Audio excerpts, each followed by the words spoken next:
أعوذ بالله من الشيطان الرجيم. بسم الله الرحمن الرحيم.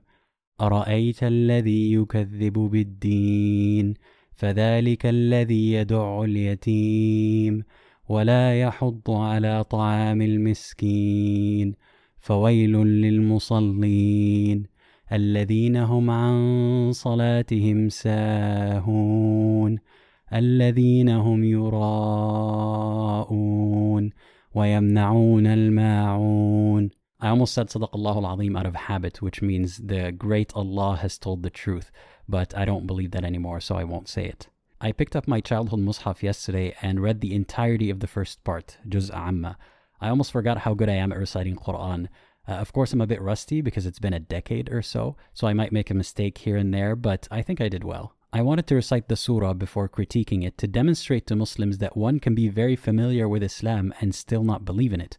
And while I don't think it's valid to gatekeep criticism to those who speak Arabic natively or memorize Quran, I kind of wanted to do it to answer the doubters once and for all. I grew up memorizing and reciting the Quran, and I understood what I read, so I've had critical thoughts about it from a very young age. I just never acknowledged them as doubts because I didn't know that you could doubt religion. The Quran is often touted as a miracle in and of itself. It's said to be free of any mistakes or contradictions or flaws, and that is supposed to prove its divinity.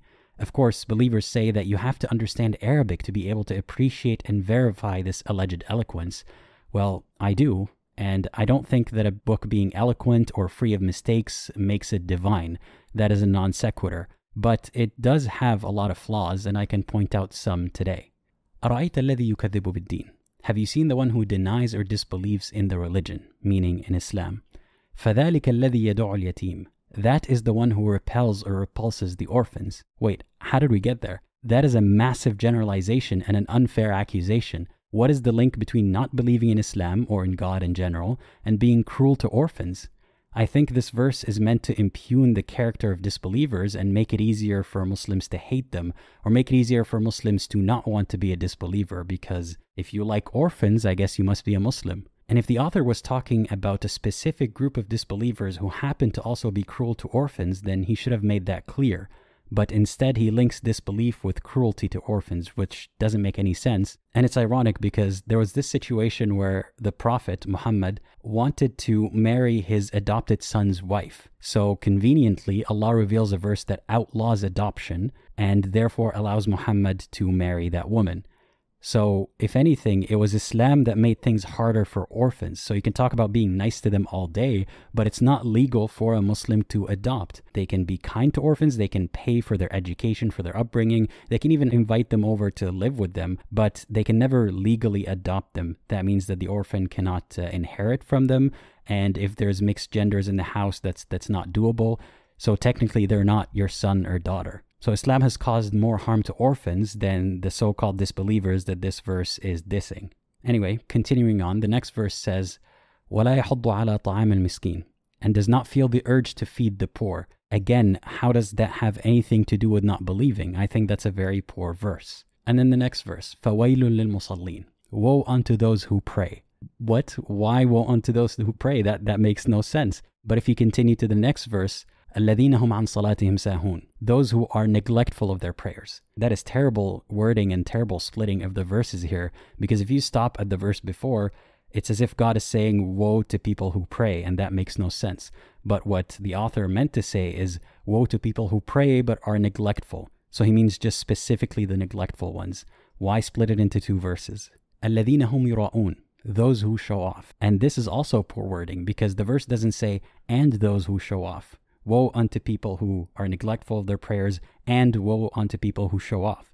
It's implying that both of them are the same group, those who are neglectful of their prayers and show off. I'm sure there's someone who does both at the same time, but there are a lot of people who either are neglectful and don't show off, or show off and are not neglectful. So I think that could be written a bit better. وَيَمْنَعُونَ الْمَاعُونَ, and refuse small acts of kindness. Again, that's very disjointed. What is the author even talking about in this chapter?